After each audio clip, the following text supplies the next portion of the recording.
2020-2021 session. So this is the document I circulated last week, which I believe we must all have seen. We're going to be looking at 6 different topics or modules. Can everybody mute their microphones?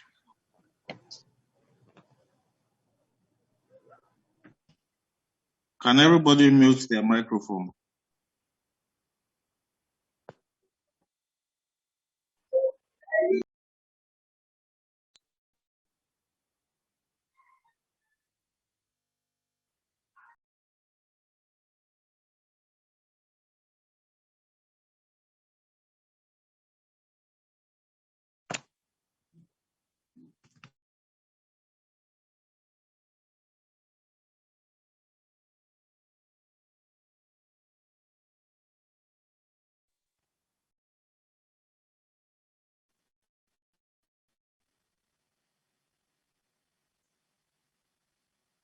Okay, so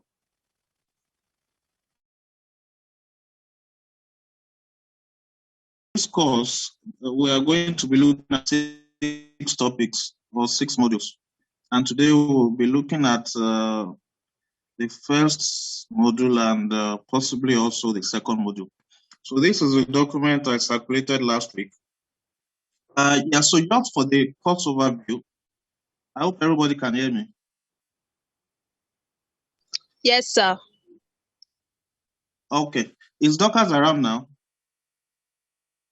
Class rep. Sir, I'm around. Good morning, sir. How are you?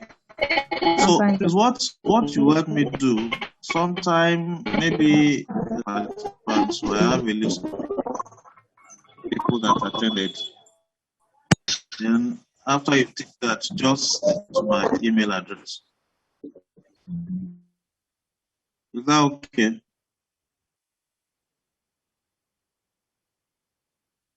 Dorcas?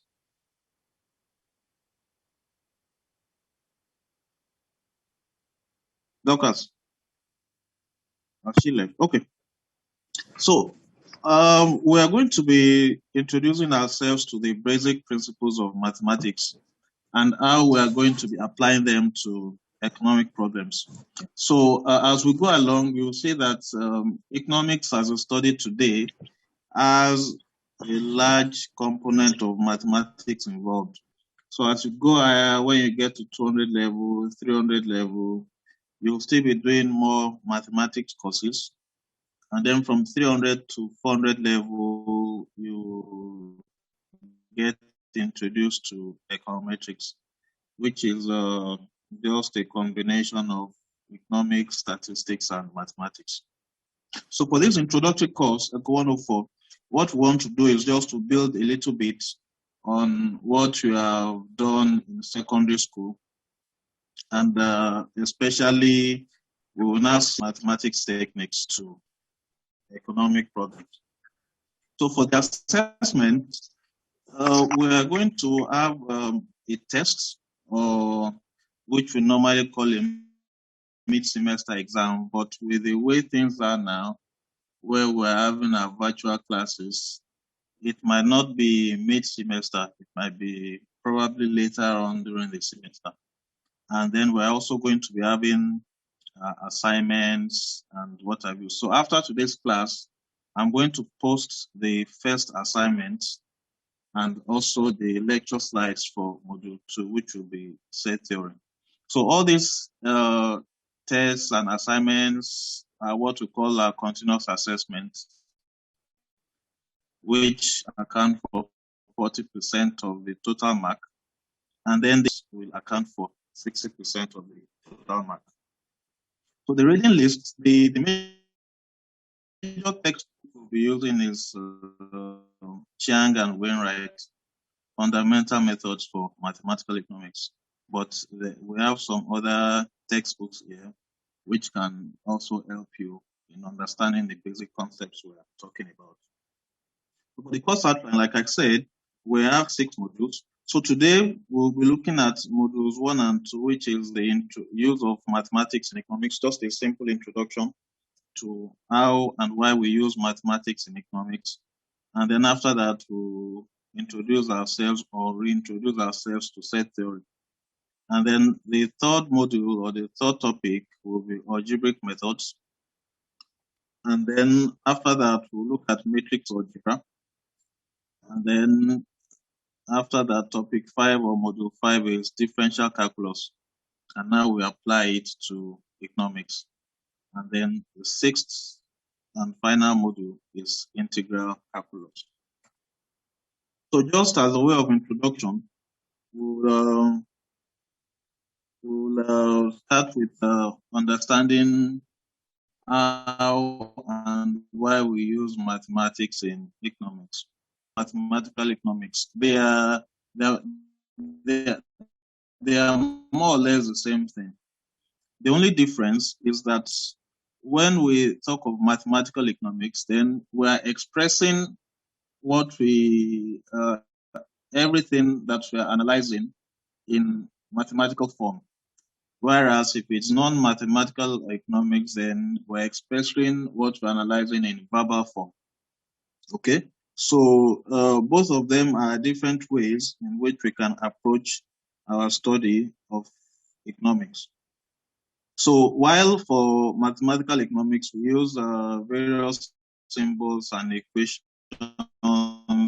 and what have you to express ourselves and to analyze such economic behavior. For non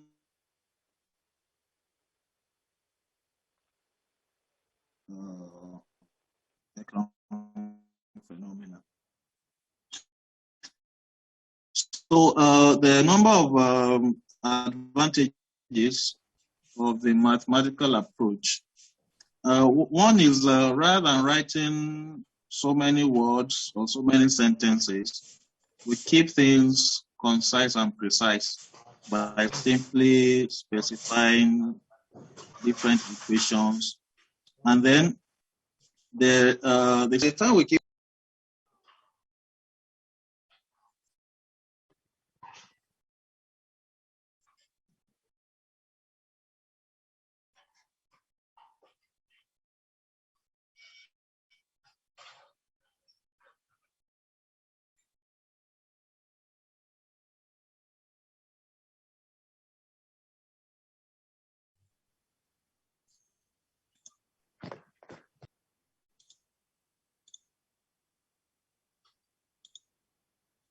Okay. And also, the third advantage is that when we use it to treat cases where we have many different variables. Okay, so basically, what mathematical economics helps us to do is it helps us to speed up the process by which we analyze economic phenomena more than if it's the non-mathematical approach.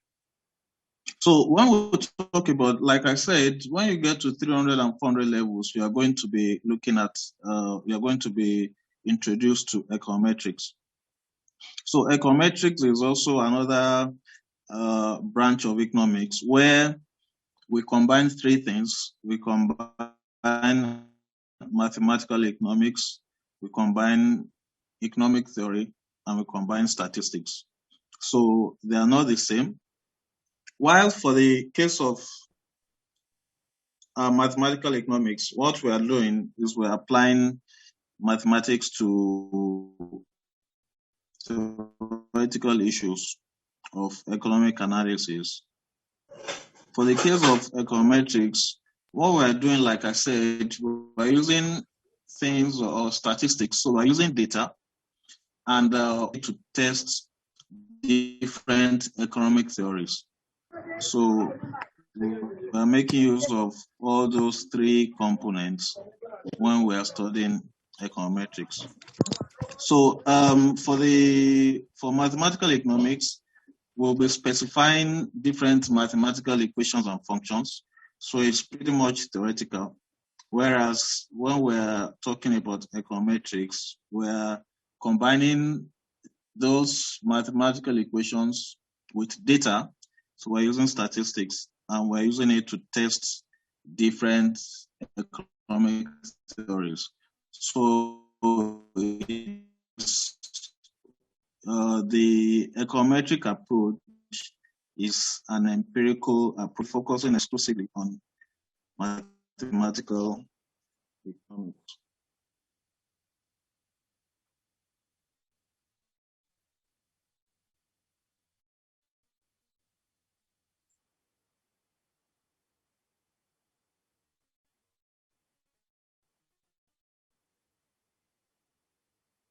Okay, so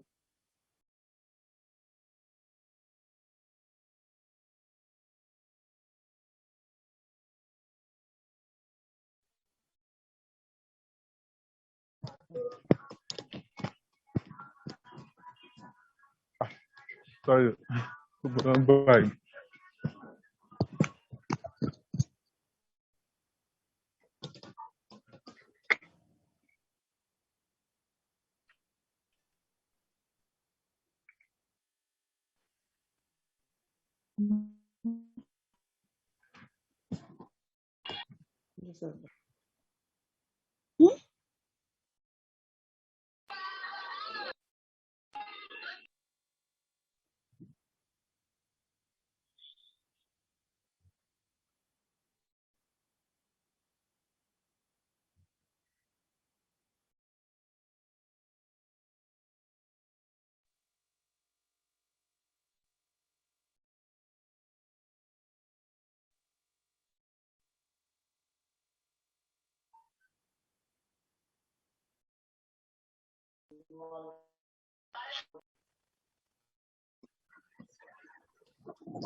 So this is the Come introduction to set theory.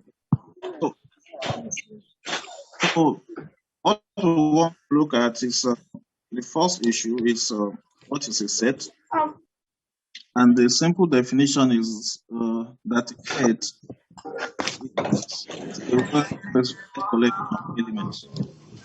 Okay, so it could either be a finite number of elements or an infinite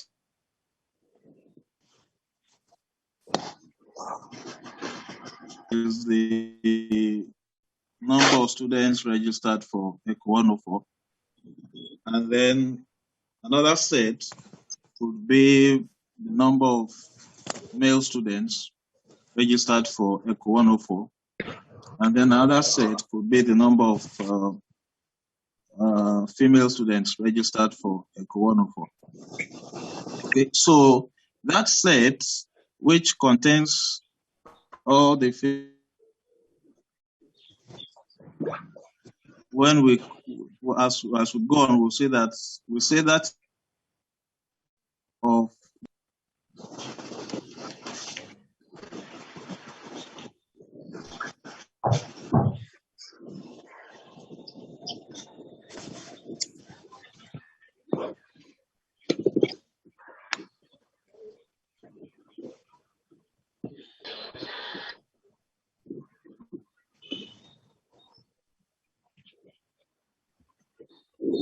okay, I'm back again. My internet is very bad.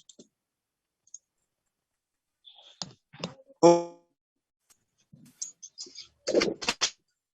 describe sets. There are two principal methods. The first one is the enumeration method, and the second method is the description method.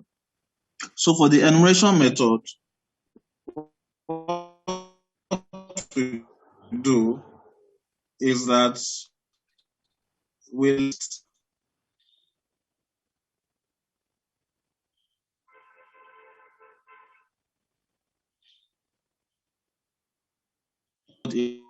integers between 10 and 20. So we have our A will be 11, 13, 15, 17, and 19. So that's the enumeration method.